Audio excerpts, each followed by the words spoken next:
Hello दोस्तों, स्वागत है आपका पीबी एजुकेशन सिस्टम में। तो आज मैं फिर आपके सामने उपस्थित हूँ सीटेट से रिलेटेड बहुत ही इम्पोर्टेंट क्वेश्चन लेके। और आज ऐसे सब्जेक्ट्स के बारे में बात करेंगे फ्रेंड्स जो सबको पसंद है। और ये जो सब्जेक्ट जिसकी बात हम करने वाले हैं उसका सबसे बेसिक लेवल से हम इसकी शुरुआत कर रहे हैं, जिसका नाम है सीडीपी। तो हम सीडीपी जो है आपका बाल मनोविज्ञान के बारे में आज बात करेंगे। और फ्रेंड्स मैंने बहुत ही छोटी चीज़, जैसे आपने ज़रूर देखा होगा कि थंबनेल में ही आपने देख लिया होगा कि हम आज बात करेंगे अनुकरण पे। तो फ्रेंड्स मैंने अनुकरण और अधिगम इतने छोटे छोटे टॉपिक क्यों लिए हैं और क्या रीज़न है इसके पीछे। तो फ्रेंड्स कभी कभी ये होता है कि एग्ज़ाम के टाइम में हम तो तैयारी बहुत कर रहे होते हैं और जो बहुत ज़्यादा प्रैक्टिस सेट भी हल कर लिया हमने, प्रीवियस ईयर भी हमने देख लिया ना। तो लेकिन ये हो जाता है कि जब हम बहुत जल्दी से तैयारी कर रहे होते हैं, जैसे आपका 10-15 दिन या अभी कुछ कंफर्म नहीं है कि आपका सीटेट का आने वाला एग्ज़ाम कब होगा, जब तक एडमिट कार्ड ना आ जाए तब तक तो कोई कंफर्मेशन नहीं है। तो उसमें क्या होता है कि हम कितने भी तैयारी कर लें, लेकिन जब हमारा बेसिक कमज़ोर होता है ना फ्रेंड्स, तो कितनों भी जो है अच्छा क्वेश्चन हो या हार्ड क्वेश्चन हो हम उसको समझ नहीं पाते हैं ना।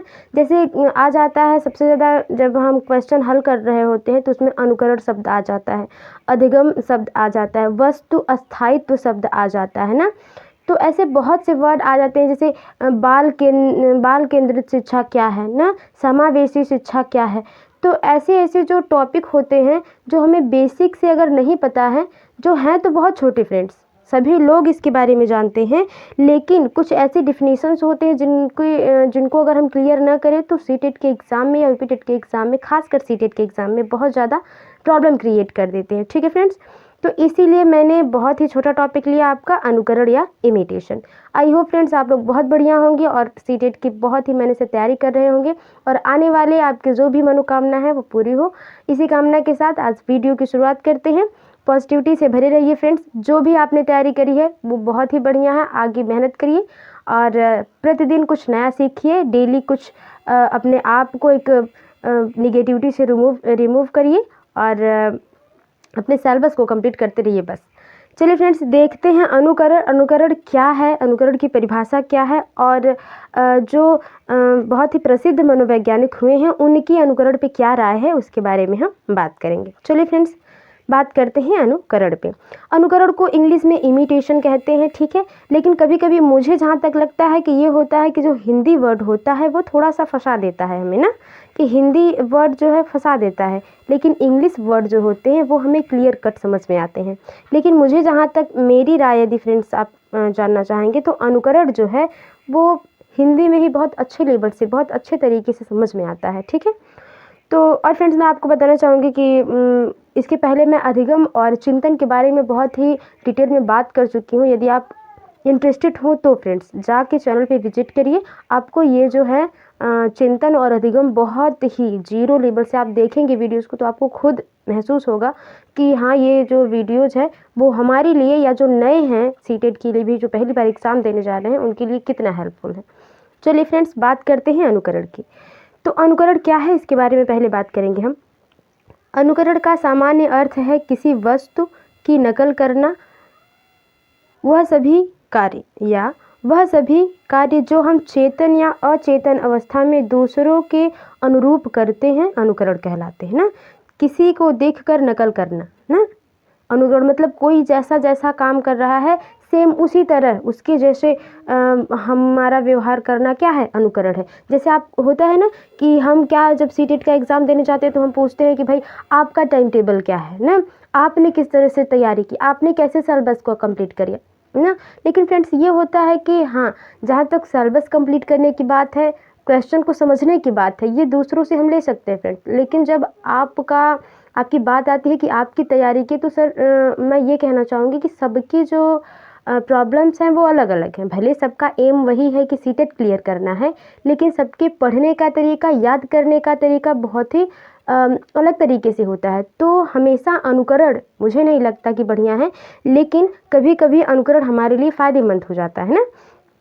तो देखिए, चेतन मन से या अचेतन मन से हम दूसरों को देखकर उसको फॉलो करते हैं, वही आपका क्या है, इमिटेशन है या अनुकरण है। ठीक है, अब रायबर्न के अनुसार रायबर्न साहब की क्या राय है अनुकरण पे, उस पर बात करें तो अनुकरण दूसरे व्यक्ति के बाह्य व्यवहार की नकल है ना। Imitation is the कॉपिंग of the external behaviour of another individual ना। इंडिविजुअल कहने का मतलब है इनका कि हम किसी दूसरे व्यक्ति के जो बाहरी व्यवहार है, जैसे वो किस तरह से चल रहा है, किस तरह से होता है ना कि किसी की ड्रेस बहुत हमें पसंद आ गई तो क्या होता है, हम उसकी तरह दिखने का लगभग हमारा ये होता है, एम होता है कि जिस तरह से उसकी हेयर स्टाइल है काश मैं भी उस तरह बना पाती है, तो आपका क्या है, अनुकरण है ना। आपने उसी तरह की सेम ड्रेस पहनी ना, सेम जैसे अभी अभी आप देख लेते हैं कि जितने भी रील्स बनते हैं वो कहीं ना कहीं कॉपिंग करके हुई होती हैं, वो कोई जो वीडियोस वायरल हो जाती हैं सेम उसी वीडियोस को लोग फॉलो करते हैं, तो वो क्या है, आपका अनुकरण है। वही चीज़ रायबर्न साहब कह रहे हैं कि बाहरी चीज़ अंदर क्या है, जैसे अब मान लीजिए एक एक्टर और एक्ट्रेस हैं, वो अंदर क्या है, उनके अंदर का व्यवहार क्या है किसी को नहीं पता ना, लेकिन उनकी बाहरी व्यवहार की सभी लोग नकल करते हैं, सभी लोग अनुकरण करते हैं, तो वही रायबर्न साहब कह रहे हैं। ठीक है, अब देखिए आपका बात करते हैं मैकडूगल साहब की क्या राय है अनुकरण के बारे में, उस पर बात करें तो एक व्यक्ति द्वारा दूसरे की क्रियाओं या शारीरिक गतिविधियों की नकल करने की प्रक्रिया को अनुकरण कहते हैं ना। जैसे वो जो जो काम कर रहा है वही, और जो जो शारीरिक गतियाँ, जैसे कोई डांस कर रहा है तो same to same follow step करना अनुकरण हो गया ना, किसी की स्टाइल को सेम टू सेम कॉपी करना अनुकरण हो गया ना।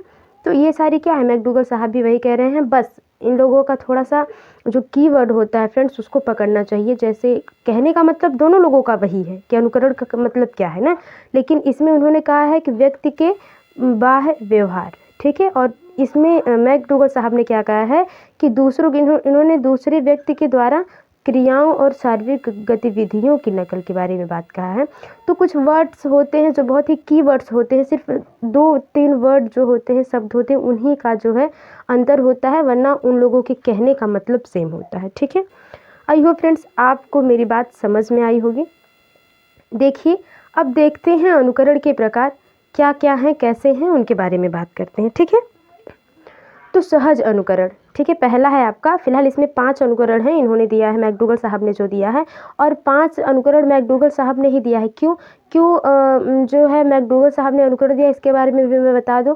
तो अनुकरण जो मैकडूगल साहब हैं आपके, इन्होंने मूल प्रवृत्तियों के बारे में बात करी है, ठीक है ना, मूल प्रवृत्तियों के बारे में, और ये मूल प्रवृत्तियों के सिद्धांत में बहुत ही क्लियर कट अपनी थ्योरी को दे रखे हैं ना। मूल प्रवृत्तियाँ क्या हैं और उनके संवेग क्या हैं, ये मैं पहले ही आपको पढ़ा चुकी हूँ CTP में। ठीक है, तो उन्होंने इन मूल प्रवृत्तियों पर दिया है, और इसीलिए इन्होंने सुझाव के बारे में भी बताया ना, सजेशन क्या है और उसके कितने प्रकार हैं इसके बारे में भी उन्होंने बताया। उन्होंने अनुकरण बताया, इन्होंने अपने तरीके से अधिगम बताया।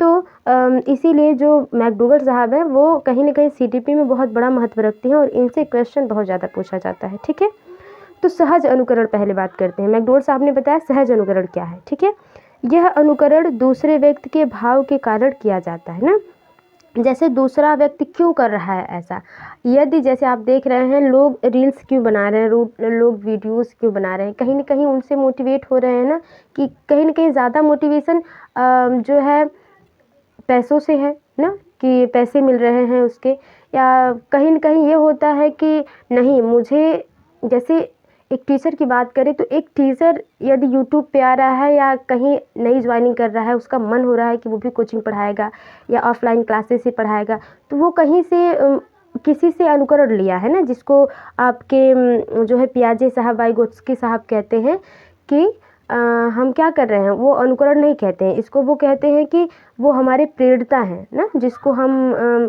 जिसको हम देख के अपनी गतिविधियों को करते हैं हूबहू, वो क्या है, हमारे मॉडल हैं। आपके वाइगोत्स्की साहब कहते हैं कि मॉडल, हम मॉडल को एक देखते हैं, उसके हिसाब से उनकी तरह हम अपना जो है पूरा दिनचर्या बदल देते हैं ना। जैसे हमें एक टीचर बनना है तो हम किसी को देखकर टीचर बनने का जब हमारे अंदर ये भाव उत्पन्न होगा तो वो हमारे लिए क्या होगा, मॉडल होगा। ये आपके वाइगोत्स्की साहब कहते हैं। ठीक है, तो इसी तरह अनुकरण है कि उनके भाव को देखकर हम समझ पा रहे हैं, या हम जैसे वो हमारे साथ नॉलेज शेयर कर रहे हैं तो हमारा भी कुछ नॉलेज है, हम भी लोगों के साथ शेयर करें, तो इस तरह से क्या है, सहज अनुकरण हो गया। दूसरे व्यक्ति के भाव के कारण सहज अनुकरण होता है, जो नॉर्मली सभी लोग करते हैं और ये कहीं गलत नहीं है ना। तो अब देखते हैं, अब क्या है भाव चालक अनुकरण। ठीक है, भाव चालक अनुकरण, यह अनुकरण अपने स्वयं के भावों के कारण, माफ करिए, यहाँ भावों नहीं होगा, यहाँ होगा भावों। ठीक है, भावों के कारण किया जाता है। जैसे बालक लोगों द्वारा शिक्षा, बालक, ठीक है, यहाँ पे बालक लोगों द्वारा शिक्षक के हास्यप्रद कार्य या व्यवहार को दोहराया जाना। जैसे क्लास में होता है, जो टीचर बहुत ही बच्चों के प्रिय होते हैं, जैसे हम लोग भी होते थे फ्रेंड्स, तो हम अपने टीचरों की नकल करते थे, चाहे वो जैसे भी टीचर हो, उनके पढ़ाने के तरीके पे क्या करते थे हम नकल। जब हमारा हाई स्कूल इंटर रहा तो हम लोगों ने भी बहुत एंजॉयमेंट किया, आपने भी किया होगा। तो ये क्या है, भाव चालक अनुकरण है। ये हम स्वयं से करते हैं, हमें कोई नहीं कहता, या हम किसी का देख के नहीं करते हैं ना। हमारे अंदर ये होता है कि सर बहुत फ़नी तरीके से पढ़ाते हैं, या सर इस तरीके से पढ़ाते हैं, थोड़ा सा उनका क्या करते हैं, हम नकल करते हैं। तो ये भाव चालक अनुकरण हो जाएगा। ठीक है फ्रेंड्स, मैंने उदाहरण भी इसलिए लिए ताकि आपको क्लियर समझ में आए। ठीक है, और आपके अंदर कोई ये न रह जाए, कन्फ्यूजन न रह जाए, क्योंकि फ्रेंड्स कन्फ्यूजन कभी मत पालिए, उसको हमेशा क्लियर करिए जब भी कन्फ्यूजन हो, क्योंकि जब थोड़ी सी भी कन्फ्यूजन सीटेट में 1 नंबर ले जाता है, और 1 नंबर का महत्व मुझे नहीं लगता कि आपसे ज़्यादा कोई समझ सकता है। ठीक है फ्रेंड्स, तो तीसरा है विचारपूर्ण अनुकरण। यह अनुकरण जानबूझकर किया जाता है। जैसे किसी व्यक्ति को अपना आदर्श मानकर उसकी क्रियाओं का अनुकरण करना। जैसे अभी मैंने बता दिया आपको, मुझे लग रहा है कि जब मैंने अनुकरण पढ़ाया आपको, अभी भी समझाया है, जो परिभाषा उसकी जो रायबर्न साहब ने और मैकडूगल साहब ने दी है, उसे समझाने में मैंने सारे जो उनके प्रकार हैं अनुकरण के, मैंने आपको बता दिए ना, कि यह अनुकरण जो है जानबूझकर किया जाता है। विचारपूर्ण अनुकरण होता है, हम बहुत ही विचार करते हैं कि क्या सच में हम उस टीचर की तरह अपनी टीचिंग को प्रोग्रेस में ला सकते हैं, क्या सच में हम उस डांसर की तरह अपनी डांसिंग को कर सकते हैं, क्या हम सच में उस सिंगर की तरह सिंगिंग कर सकते हैं, क्या हम उनकी तरह पैसा कमा सकते हैं। तो पॉजिटिव चीज़ें जो होती हैं वो क्या होती हैं, विचारपूर्ण अनुकरण में आती हैं ना, और हम ये जानबूझकर करते हैं, हमें गलती से नहीं होता है। जैसे अभी आपने पढ़ा है सहज अनुकरण। सहज अनुकरण ऐसे नहीं कि किसी ने किया हमने भी कर दिया, उसका कोई रीज़न नहीं है ना, तो ऐसा कुछ नहीं है। ठीक है ना, देखिए, यह अनुकरण जानबूझकर किया जाता है। और आदर्श मानकर, मॉडल मानकर, हम किसी को मॉडल मानकर, आपके वाइगोत्स्की साहब की भाषा में मॉडल मानकर हम उनके जैसे व्यवहार करने लगते हैं। ठीक है, और कभी कभी फ्रेंड्स ये होता है, हाँ, अनुकरण में ये भी आता है कि क्वेश्चन भी पूछा है अनुकरण से रिलेटेड कि जो है अनुकरण हम कभी कभी ये लिए जो है बिना सोचे विचारे भी कर देते हैं ना। सहज अनुकरण क्या है, आपका बिना सोचे विचारे कर देना। किसी ने हमारे सामने करी, उसका रीज़न क्या है हमें कुछ नहीं पता, बस हमें अच्छा लगा इसलिए हमने उसका अनुकरण किया, वो जैसा व्यवहार कर रहे हैं हमने उसको कर दिया, वो आपका सहज अनुकरण हो गया। ठीक है, तो मैंने सोचा कि एक बार आपको क्लियर कर दूँ, इसीलिए मैंने। तो चलिए फ्रेंड्स, अब आपका है चौथा प्रतिरूप अनुकरण। इसके बारे में पढ़ते हैं। इस अनुकरण में ध्यान क्रिया पर केंद्रित न रहकर उससे उत्पन्न होने वाले भाव पर केंद्रित रहता है। जैसे बालक किसी व्यक्ति को आग में कागज जलाते ही देखकर स्वयं कागज जलाकर उसका प्रभाव देखता है ना। हमें जैसे ये नहीं होता है, जैसे हम कोई क्रेजी एक्सपेरिमेंट देखते हैं। जब केमिस्ट्री के लैब में होते थे हम, तो क्या होता था, बायो के लैब में हो या केमिस्ट्री के लैब में हो, तो यदि किसी ने कोई एक्सपेरिमेंट किया, ठीक है, और वो रॉन्ग हो गया या सही भी हुआ, तो हम क्या करते थे, हमें विश्वास नहीं होता था कि मतलब ऐसा हो सकता है, हम उसे खुद करते थे ना। अब अगर आप खुद पर इसको सोच के या लागू करके देखें प्रतिरूप अनुकरण को, तो हमको ये नहीं पता होता था। जैसे मान लीजिए यदि किसी को सिलाई कढ़ाई में बहुत ज़्यादा सिलाई कढ़ाई पसंद है, तो हम ये सोच लेंगे कि हमको उसकी तरह स्वेटर बुनना है, लेकिन वो विधि क्या है हमको पता नहीं होती, बस हमको करना रहता है। ठीक है, तो ये हो गया प्रतिरूप अनुकरण। ठीक है, आई होप आपको समझ में आया होगा। प्रतिरूप अनुकरण में हमारा ध्यान केंद्रित नहीं होता, बल्कि वो जो अनुक्रिया हो चुकी है, जो कार्य हो चुका है, वो किस तरह से किया गया है उस पर ध्यान नहीं होता, क्या वो रिजल्ट कैसा आया है उस पर हमारा ध्यान होता है। ठीक है, तो प्रतिरूप अनुकरण ये रहा आपका। चलिए फ्रेंड्स, अगला देखें यदि हम, तो शिशुओं का अनुकरण। यह बहुत छोटे बच्चों का अनुकरण है और किसी प्रकार की भावना व्यक्त करता है। कहने का मतलब है शिशुओं का जो अनुकरण होता है किसी प्रकार की भावना, जैसे वो देखता है छोटा बच्चा कि कोई ऐसे अपनी उंगलियों को तेज़ी से हिला रहा है। जैसे आप नर्सरी में अगर टीचिंग कराएंगे फ्रेंड्स ना, नर्सरी LKG UKG में आप टीचिंग करा रहे होते हैं, तो बच्चों को ये नहीं पता होता है कि ये जो एक्शन मैम करवा रही हैं, आलू कचौलू बेटा कहाँ गए थे ना, तो हम उसको एक्शन के द्वारा बच्चों को समझाते हैं। तो उनको नहीं पता कि मतलब ये क्यों करवाया जा रहा है, वो रीज़न भी नहीं पूछेंगे। अब आप जैसे जैसे हाथ करेंगे, आप जैसे जैसे पैर के स्टाइल्स करेंगे ना, आप जैसे जैसे स्टेप्स करेंगे, बच्चा करता है उसी तरह। तो ये क्या है, शिशुओं का अनुकरण हो गया। वो बच्चे भावनाओं से, जैसे उनको देखकर उनके भावना में परिवर्तन होता है, उन्हें अच्छा लगता है, उन्हें पॉजिटिव फील होता है, इसलिए वो उन चीज़ों को करते हैं।